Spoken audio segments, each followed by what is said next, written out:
Hello and welcome to Back to Basics Homestead. My name's Annie. So this is video 2 for the celery.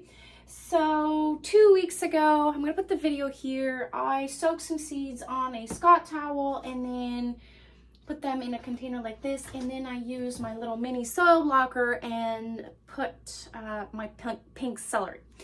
So this was done on February 19th. And this is what they look like. Oh, this is what they look like. There's a bit too much, so I'm gonna have to come in and thin this. And the Scott towel started to disintegrate, so that's a good thing. That's what we wanted. Now the little soil blockers, the pink celery, which was sown on the same day as we have a casualty here. On the same day that the tango seeds were soaked. They are leggy, not because they're on soil blocker, because of neglect of myself. I should have transplanted them last week. Spring break, couldn't do it.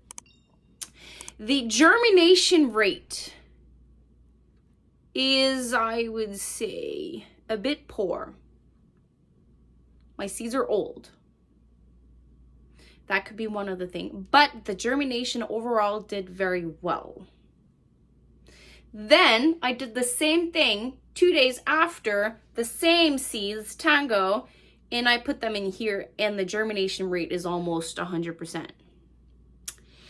So, same thing. These need to be transplanted ASAP, either in little 2-inch soil blockers or a 50 plug tray like this one. Before I talk to you about the method I prefer, I want to show you something.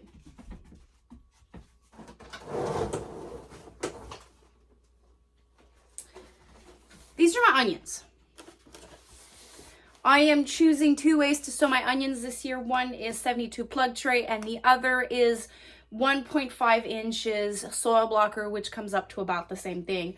And I sowed my seeds from February 25th to 27th, if my memory's correct.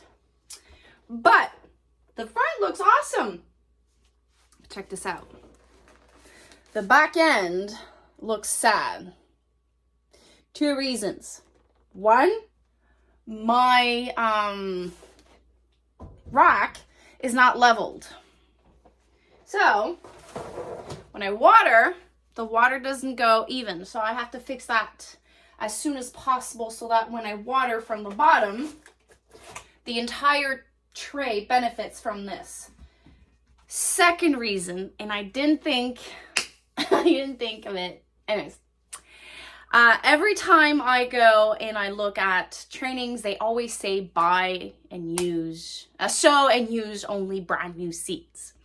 And I am a seed collector. I know, I love to collect seeds, so I don't like throwing away seeds. So in these plugs, I have 4 seeds, and I'm going to reduce it to 3 seedlings. And when it was older seeds, instead of sowing 4, I sowed 6, 8, in the hopes to have 3 seedlings pop out. So now I have to say that there's such a thing that older seeds of onions and leeks are harder to germinate. And if you want a good start on your garden, try to use newer seeds.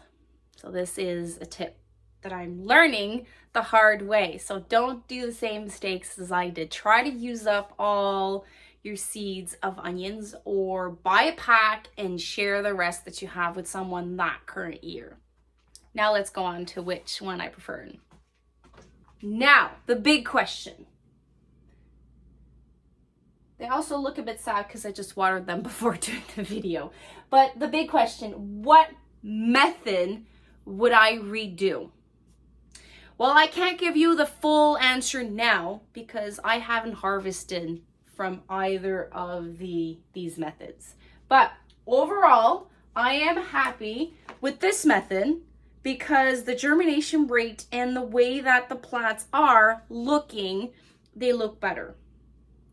But I also enjoyed the mini soil blockers because of how easy it was. I just mixed the soil, wet the soil, do the blocks, put one seed in, and I had to make sure that because I wasn't soaking these, that every single day I came in with my little sprayer to make sure that the top of the little cubes were wet, and always made sure that the heat mat was functioning. It took not 21 days, like I said in the prior video. I think it took less than 10 days for them to germinate.